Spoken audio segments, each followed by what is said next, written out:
La memoria humana, a menudo frágil, tiende a difuminar las enseñanzas más profundas recibidas en la infancia, aquellas verdades invaluables que nuestros progenitores, con amor y dedicación, procuraron inculcarnos. Con el transcurso del tiempo, esa sabiduría vital parece desvanecerse en la búsqueda incansable de una gloria efímera, una vanidad insustancial que, lejos de engrandecer el espíritu, lo empobrece.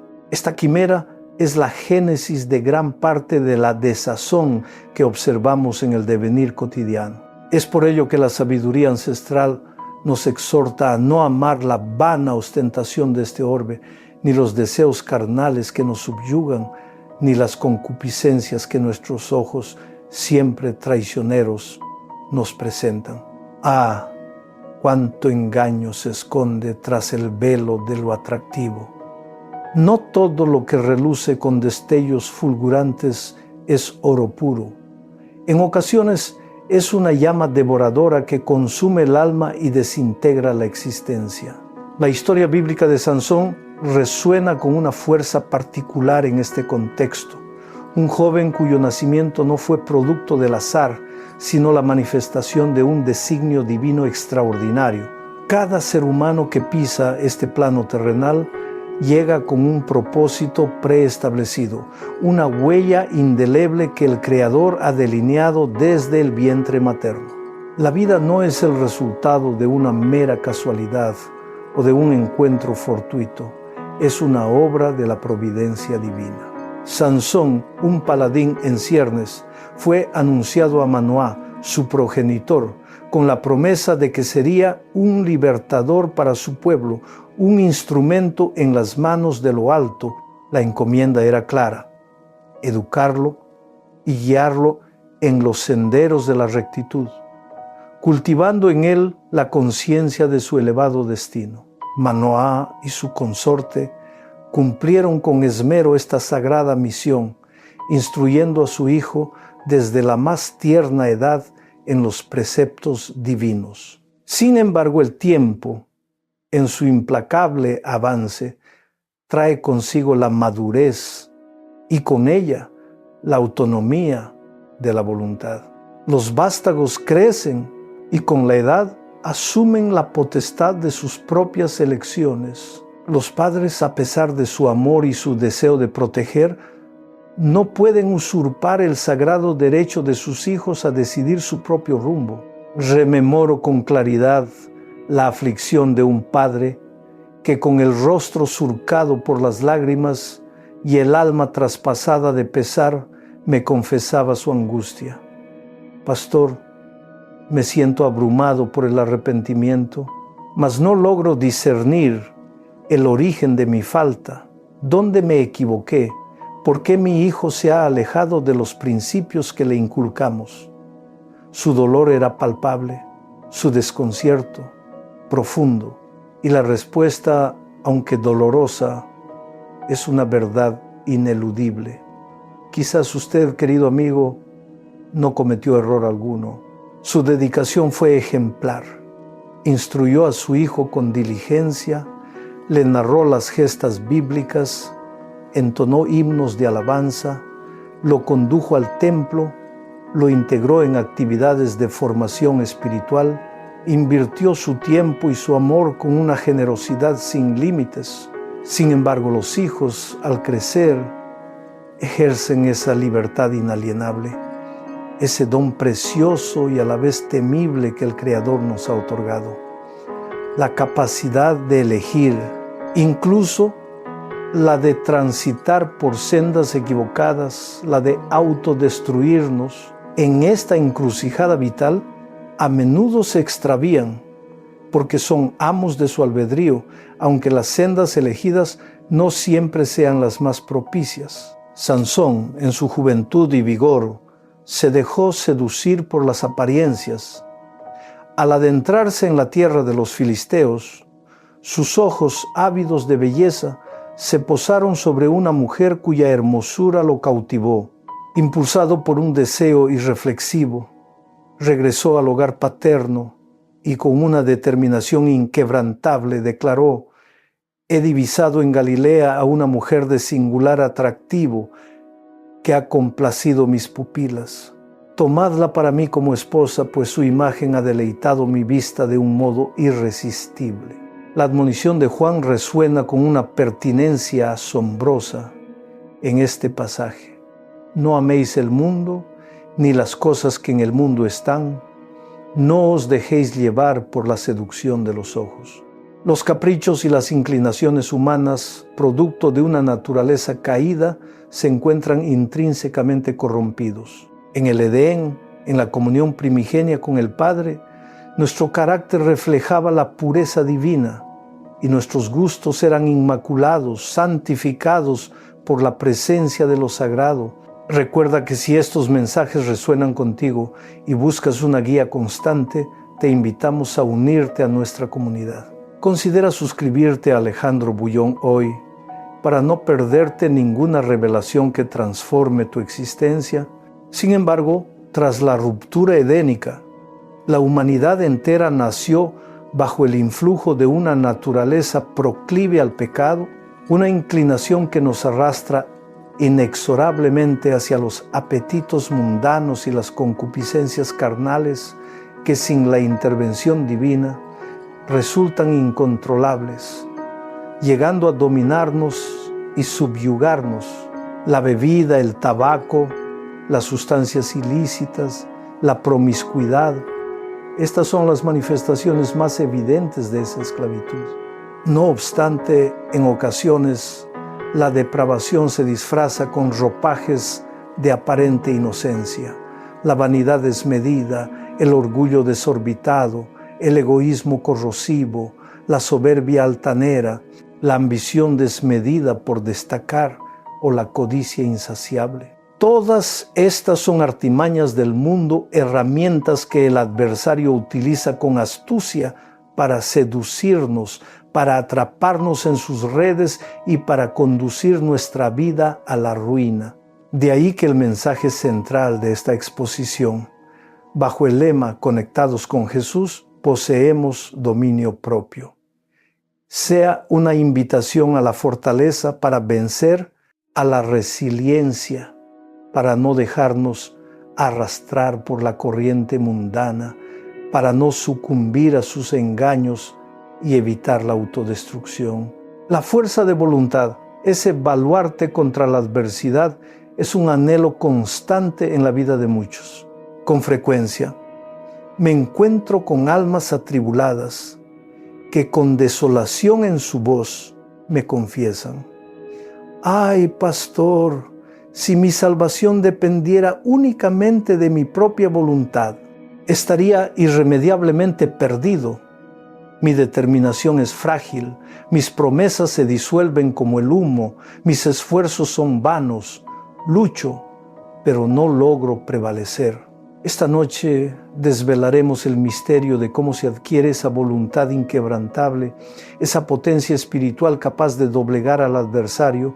La insensatez más flagrante que un ser humano puede cometer es intentar ejercer la fuerza de voluntad en la separación de Cristo. Aquí, lejos de Él, es posible adoptar regímenes de vida saludables como el vegetarianismo, con la vana esperanza de que ello forjará un dominio propio férreo. Ciertamente, una nutrición sana puede coadyuvar a nuestro bienestar físico, y los creyentes, como templos del Espíritu Santo, debemos procurar un régimen alimenticio saludable. Sin embargo, si la creencia es que solo por modificar la dieta emergerá una voluntad indomable, se incurre en un error funesto. Es posible arrodillarse sobre arenas abrasivas, autoflagelarse en las horas previas al amanecer, someterse a penitencias extenuantes, formular promesas solemnes, emprender cualquier disciplina interior imaginable, mas en la soledad, desprovisto de la comunión con el Salvador, toda esa supuesta fuerza de voluntad se revela inútil. ¿Por qué? Porque en la separación la debilidad es absoluta. De ahí la profunda verdad que el apóstol Pablo revela en su epístola a los Efesios. Nuestra lucha no es contra sangre y carne, sino contra fuerzas espirituales, contra potestades de las tinieblas. La verdadera batalla no se libra contra las adicciones o las tentaciones manifiestas. Esos son meras herramientas que el enemigo forja para seducirnos. Las atracciones visuales, las pasiones carnales, todo ello es un cebo, mas el verdadero antagonista es una entidad espiritual. Y una fuerza de esa naturaleza solo puede ser doblegada por otra fuerza espiritual superior, no por nuestra limitada autonomía o por nuestras exiguas facultades. ¿Acaso el creyente no debe cultivar el dominio propio? Por supuesto que sí, pero ahora desvelaré la clave para adquirirlo. Lejos de la comunión divina, el dominio propio es una quimera. Se puede albergar la ilusión de poseerlo. Incluso se puede prometer y hasta vencer durante breves periodos, una semana, 15 días, 20 días, pero indefectiblemente la caída será más estrepitosa. Jesús advirtió que cuando un espíritu inmundo abandona un corazón, regresa con 7 espíritus peores y habitan en él, dejando al individuo en una condición más deplorable que la original. La razón es simple: la soledad espiritual. Si te sientes identificado con la búsqueda de una vida plena y con propósito, te invitamos a ser parte de nuestra creciente familia. Haz clic en suscribirte a Alejandro Bullón hoy y activa la campanita para recibir notificaciones de nuestros próximos mensajes. Entonces, ¿cuál es el camino a seguir? La respuesta es ineludible. Es imperativo acudir al Señor Jesucristo. De ahí el tema central que nos congrega esta semana: conectados a Jesucristo. La invitación de Jesús resuena con una ternura infinita. Venid a mí, todos los que estáis trabajados y cargados. Debemos acercarnos a Él, pero ¿qué hacer si las fuerzas nos abandonan? Si la debilidad nos impide dar ese paso, acérquese arrastrándose y con un grito del alma confiese: Señor, mis fuerzas son nulas. Él en su infinita misericordia lo atraerá. Sin embargo, Él no puede ir en contra de nuestra voluntad. Es esencial nuestra anuencia. Debemos expresar: Señor, anhelo este cambio, pero mi voluntad es inútil. Estoy desvalido, herido, sangrando. Cuando ese clamor sincero brota del corazón, el Espíritu Santo desciende, nos toma en sus brazos y nos conduce ante el Maestro. Al llegar a Jesús ocurre la transfiguración. Nuestra pobre voluntad, manchada por el pecado, se fusiona con la voluntad santa de Jesucristo. De esta unión sagrada surge una voluntad transformada, una voluntad santificada. Permítanme ilustrarles este concepto con la distinción entre 3 tipos de voluntades. En primer lugar, la voluntad inmaculada y divina de Dios. En segundo lugar, nuestra voluntad intrínsecamente pecaminosa. Con esta última, por más que nos esforcemos, por más que luchemos con denuedo, la victoria es una ilusión. Carecemos de la capacidad de prevalecer sobre nuestras inclinaciones más bajas. Pero, he aquí el prodigio. Cuando nos acercamos a Jesucristo, nuestra pobre voluntad, desprovista de valor intrínseco, se une a la voluntad santificada del Redentor. Y de esta fusión emerge lo que denominamos la voluntad santificada. En la comunión con Cristo, nuestra voluntad ya no es un mero reflejo de nuestra naturaleza caída. Se convierte en una voluntad purificada, imbuida de la esencia divina. Con esta voluntad santificada, la derrota ante las fuerzas del mal se torna imposible. Esta voluntad, ahora redimida, no se complacerá en las inmundicias del mundo, no se revolcará en sus fangos, ni sucumbirá a sus seducciones. Para que su voluntad experimente esta transfiguración, es imperativo permanecer en Cristo, mantener una conexión ininterrumpida con Jesús. No se atreva a resistir las tentaciones de la vida en soledad, porque en su aislamiento su voluntad es una presa fácil del pecado. Esa voluntad, en su estado más primario, solo logrará simular una piedad, disfrazar sus verdaderas intenciones o imitar una conducta virtuosa. Pero al fingir, al encubrir, al aparentar, ¿a quién pretende engañar? ¿A su círculo familiar? ¿A la comunidad de fe? ¿Y a Dios? No, el Todopoderoso lo ve todo, lo sabe todo. Quizás logre abstenerse de malas acciones en presencia de otros. Pero ¿qué ocurre cuando está solo, cuando los pensamientos y los sentimientos más íntimos emergen en la quietud de su ser? Muchos, al intentar perpetrar el mal, escudriñan a diestra y siniestra, cerciorándose de que ninguna mirada indiscreta los observe. Al confirmar la ausencia de testigos, se entregan a la transgresión. ¿Por qué? Porque su voluntad pecaminosa no aspira a más. ¿Anhela usted ser auténtico, experimentar una victoria genuina y profunda desde el centro de su ser?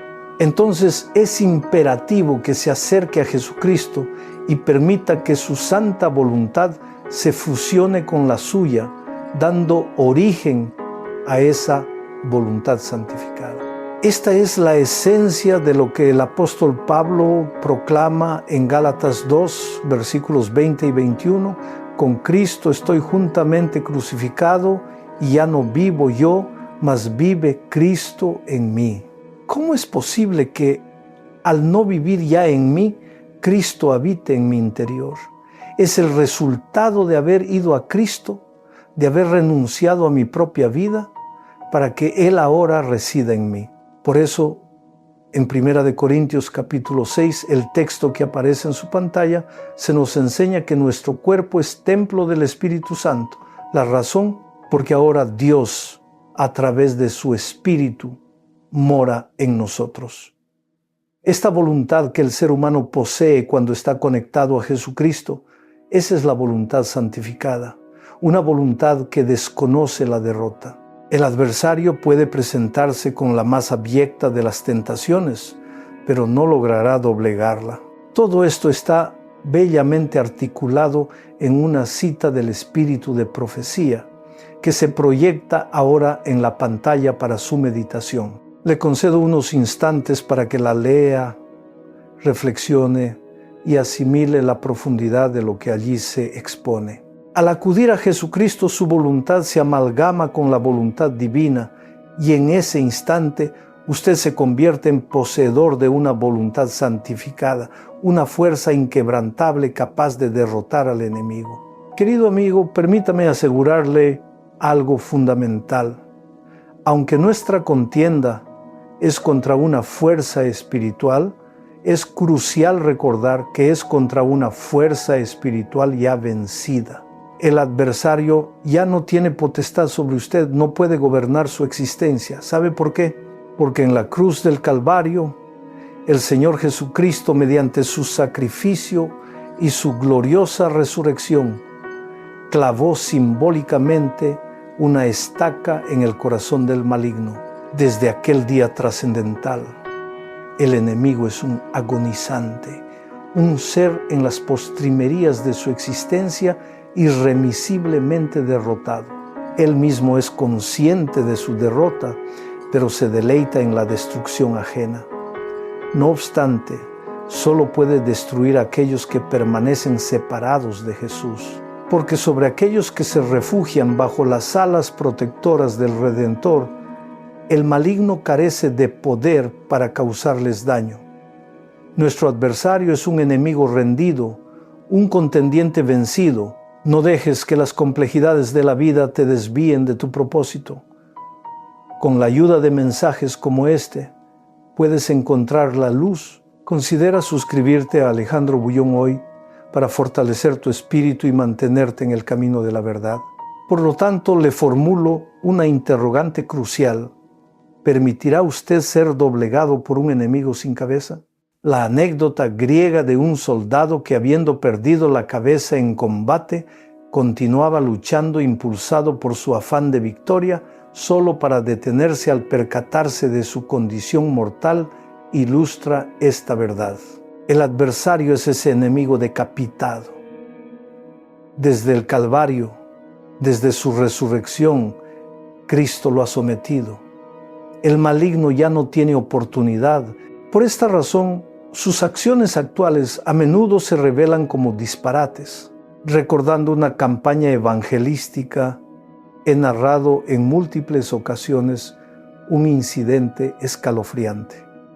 El maligno se manifestó poseyendo a una mujer.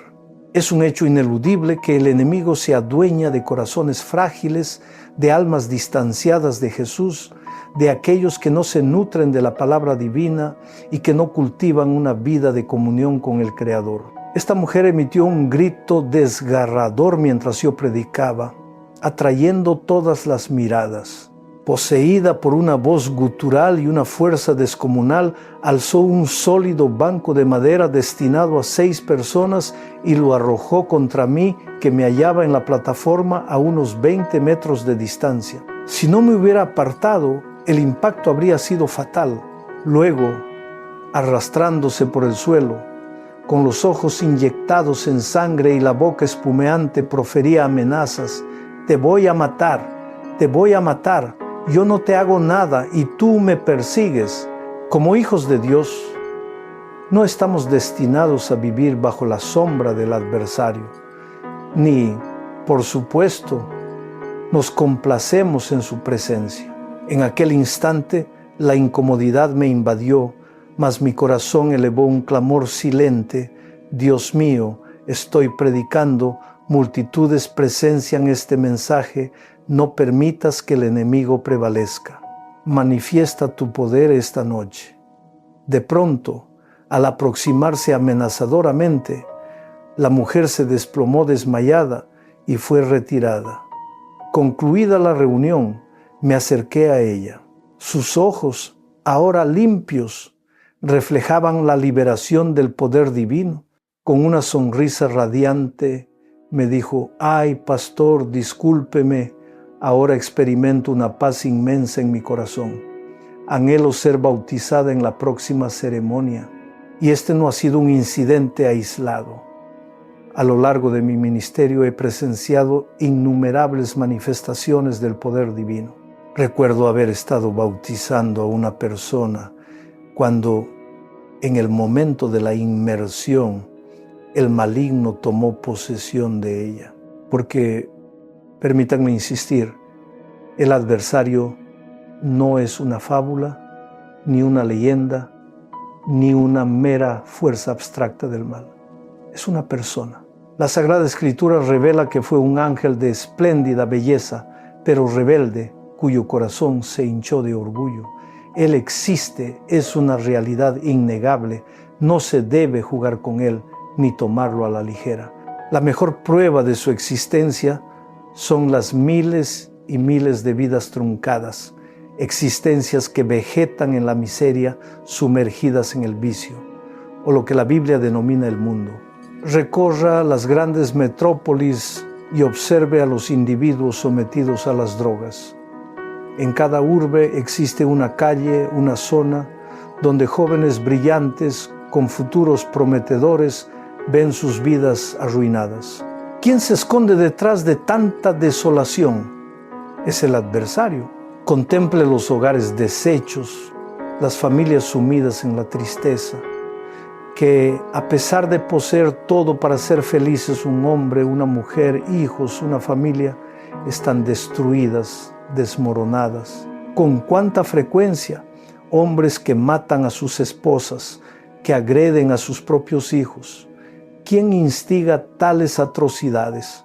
El maligno está detrás de todo ello, pero, reitero, es un enemigo vencido, derrotado, aniquilado. Por ende, acérquese a Jesucristo, entréguese a Él, permita que su vida sea su vida, que su santa voluntad se apodere de su voluntad pecaminosa y la domine. Solo entonces, con esta voluntad santificada, el adversario será impotente contra usted. Usted será victorioso no por su propia fuerza, sino porque el Señor Jesucristo habita en su ser. Su cuerpo es el templo de su Espíritu Santo. A lo largo de mi trayecto vital, he sido testigo de innumerables existencias destrozadas y reducidas a la nada por la acción implacable del adversario. Elba, por ejemplo, nació en un hogar humilde, desprovista de la figura paterna. Una niña sumida en la pobreza, que conoció el rigor de la necesidad y el tormento del hambre. Su madre, una mujer de virtud inquebrantable, la llevaba a la iglesia desde su más tierna edad, le impartía las verdades bíblicas, le enseñaba cánticos de alabanza, pero, como es natural, los niños crecen. Y Elba, al alcanzar los 18 años, se encontró en la encrucijada de un embarazo inesperado, engañada por un hombre que la abandonó a su suerte, se vio obligada a criar a su hijo en soledad. Luego, se unió a otro hombre con quien procreó 3 hijos más. Este segundo compañero la maltrataba, sumiéndola en una vida de horror y desolación. Además, él mantenía vínculos con el submundo de la delincuencia. Elba descendió a las profundidades más abyectas de la existencia, las drogas, el alcohol, la promiscuidad, la miseria más cruda. Sin embargo, el amor de una madre es un lazo indisoluble. Por más que uno se hunda en el abismo del pecado, jamás olvida a sus vástagos. Ella luchó con denuedo para alimentar y cuidar a sus hijos. En su último embarazo estuvo al borde de la muerte. Tenía a su cargo a 4 hijos, uno de ellos con epilepsia, y además cuidaba a una hermana parapléjica. Era la única responsable de todos ellos. Toda su vida giraba en torno a la búsqueda de recursos para mantener a su prole y a su hermana.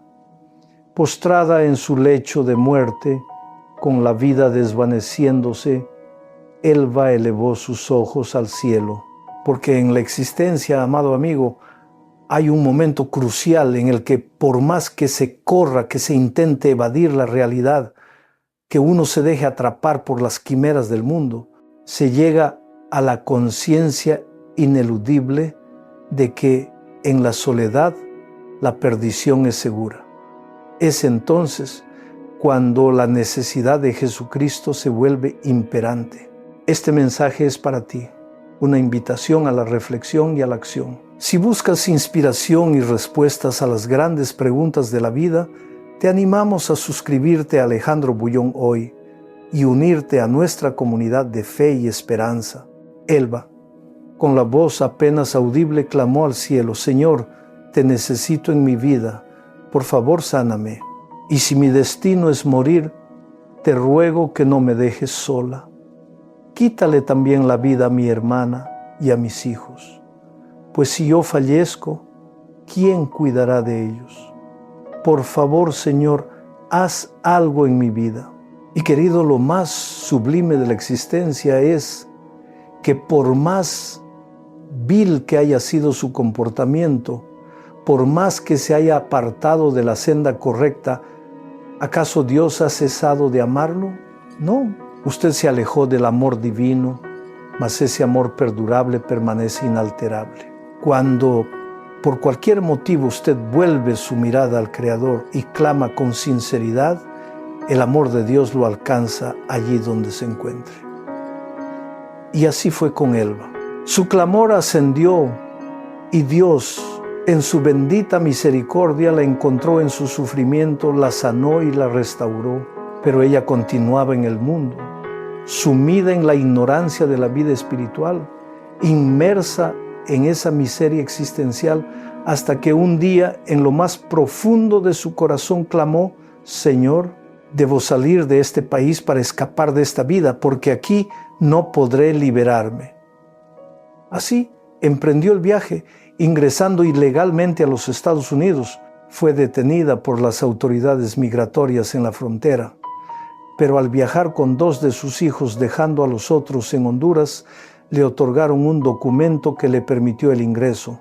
Una vez en territorio estadounidense, Elba recordaba vagamente que, de niña, su madre la llevaba a una iglesia, mas desconocía cómo encontrarla ahora. Es fascinante observar cómo se entretejen los hilos del destino. Un día, mientras se encontraba en una farmacia, una anciana se le acercó, simulando tener dificultades para leer una receta. «Hija, ¿podrías ayudarme a leer lo que dice aquí?» Elba, con su natural amabilidad, accedió a ayudarla. Sin embargo, aquel gesto era solo una estratagema de la anciana, una hermana en la fe, para establecer contacto con las personas y entablar un diálogo. Su verdadero propósito no era la lectura de la receta, sino la oportunidad de compartir la palabra de Dios. Así fue como esa hermana comenzó a estudiar la Biblia con Elba, a instruirla en los caminos divinos. ¡Qué maravilla! Cuando Elba yacía al borde de la muerte, clamó: «Señor, ayúdame, muéstrame el camino, enséñame». Y ahora esa anciana se convirtió en el instrumento que Dios utilizó. Así como el adversario dispone de innumerables instrumentos y artimañas para arrastrarnos al mundo, Dios también posee una plétora de herramientas para rescatarnos del mundo y conducirnos a su reino. Y aquella anciana realizó una labor admirable con Elba. Y este mes de julio, Elba Suyapa Funes, la hondureña que sufrió, que lloró, que cayó en lo más hondo de la desesperación, se levantó y entró en las aguas bautismales. Al sumergirse, el agua lavó sus pecados y ella renació para una vida nueva.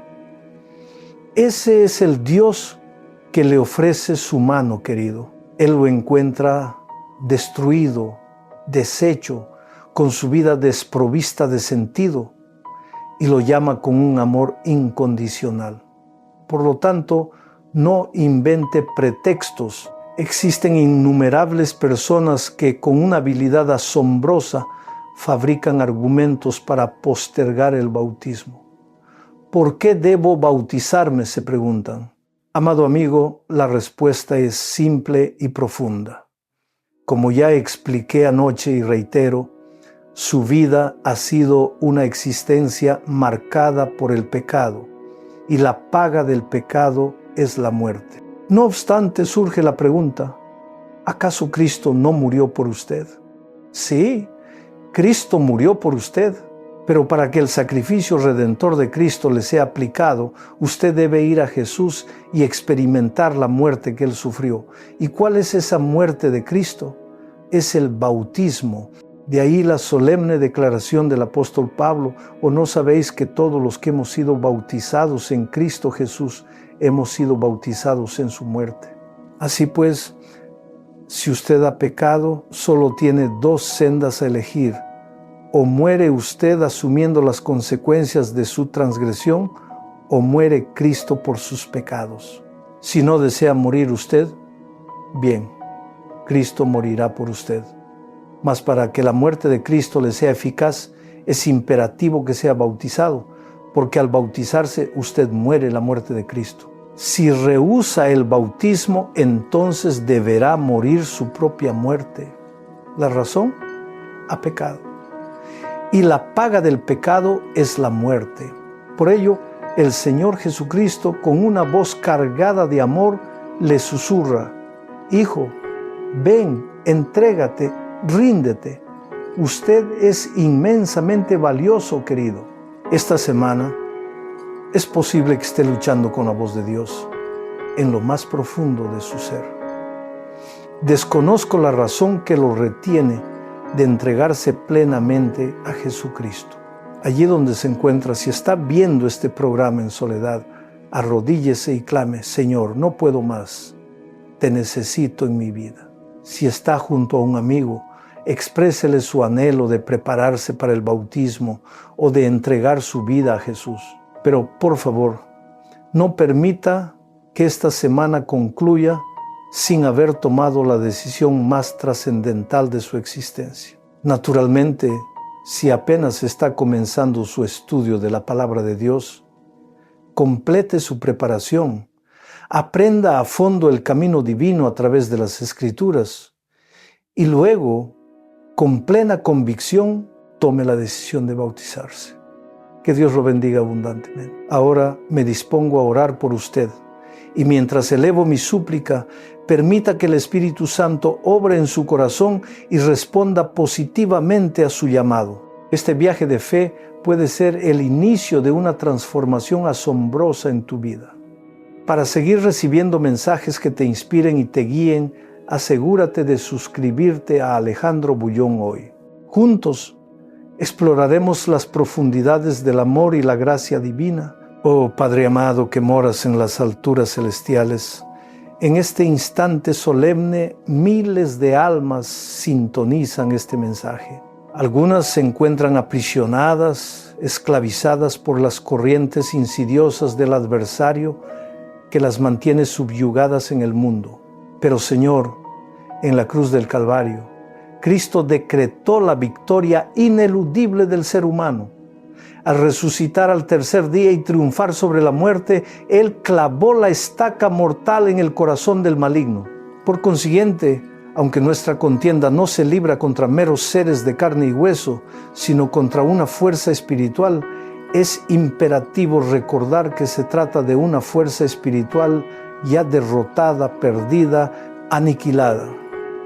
El adversario ya no tiene derecho a subyugarnos, a arruinar nuestras vidas. Por lo tanto, Señor, en el nombre omnipotente de Jesucristo, en este preciso momento, reprendo al enemigo para que desaparezca de la existencia de todas aquellas personas que con sinceridad te buscan, que con genuinidad se entregan a ti. Libértalas, Señor. Rompe las cadenas de la esclavitud. Que esta noche sea para ellas una noche de triunfo, un momento para entonar un cántico de victoria en el nombre de Jesucristo. Amén. Amigos y hermanos amados, nos congregamos una vez más para nutrir nuestros corazones con la palabra vivificante de Dios. Amén. Abramos nuestras mentes y espíritus al texto que nos convoca. En estos días hemos estado explorando los milagros obrados por Jesús. Sin embargo, estos portentos no son meros relatos históricos para admirar el pasado y exclamar: ¡qué prodigioso, qué maravilla lo que Dios hizo por aquella gente! Lejos de ello, los milagros de Jesús son faros de luz que al ser contemplados nos permiten discernir lo que el Maestro anhela y es capaz de realizar en nuestra existencia hoy, en este preciso instante. La Biblia en su intrínseca sabiduría se revela a sí misma. Y eso es lo que procuraremos hacer, desentrañar el texto versículo por versículo para comprender la profundidad de esta narrativa sagrada. Abramos el Evangelio según San Juan capítulo 9 y comencemos por el versículo 1, aunque nos extenderemos por varios más. Dice así: Al pasar Jesús vio a un hombre ciego de nacimiento. Aquí yace la primera enseñanza. Al pasar Jesús vio a un hombre. Muchos de ustedes se desplazaron desde sus hogares esta mañana y si les preguntara qué observaron en el trayecto, es probable que apenas recuerden los detalles, porque a menudo transitamos por la vida sin realmente ver.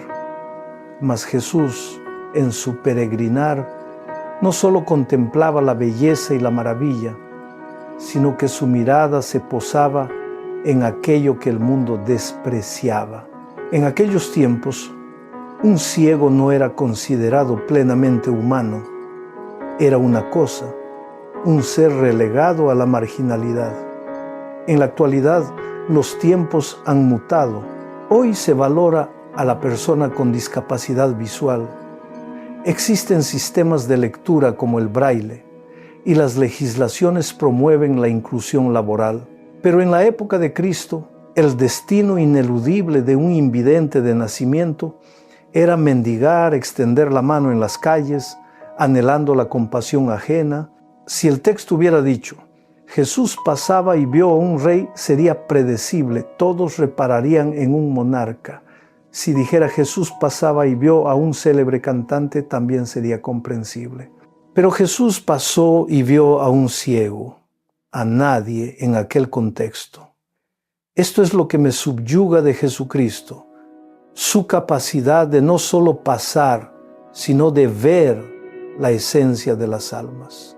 Y esta mañana Jesús está presente entre nosotros porque su palabra afirma: donde 2 o 3 se congregan en mi nombre, allí estoy yo en medio de ellos. Y aquí ciertamente somos más que 2 o 3. Por lo tanto, con absoluta certeza, Jesús se halla aquí. No podemos percibirlo con nuestros ojos carnales, ni tocarlo con nuestras manos, pero Él está y nos ve.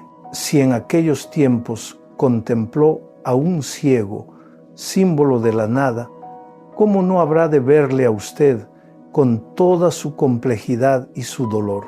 Y al verle, Él conoce su historia, su pasado, su presente y su porvenir. Usted quizás conozca su presente y su pretérito, pero su futuro permanece velado. Cuando Pedro se encontró por primera vez con Jesucristo, el Maestro lo miró y le dijo: «Tú eres Simón, hijo de Jonás», reconociendo su presente y sus raíces, su pasado: «Tú serás Pedro». Cefas proclamando su futuro, su destino.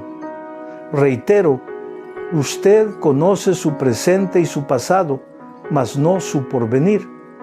¿Por qué? Si no, los sistemas de horóscopos gozan de tanto éxito. ¿Por qué la televisión y la radio proliferan con oráculos que prometen desvelar el día a día, aunque quienes los pronuncian ignoren su propio destino?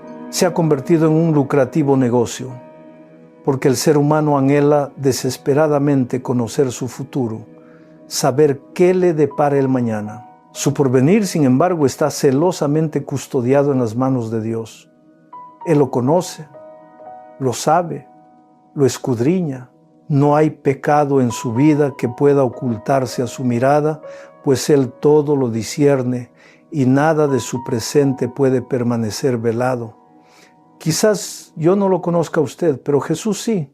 Y lo que verdaderamente importa no es quién fue o quién es ahora, sino quién llegará a ser, transformado por su poder.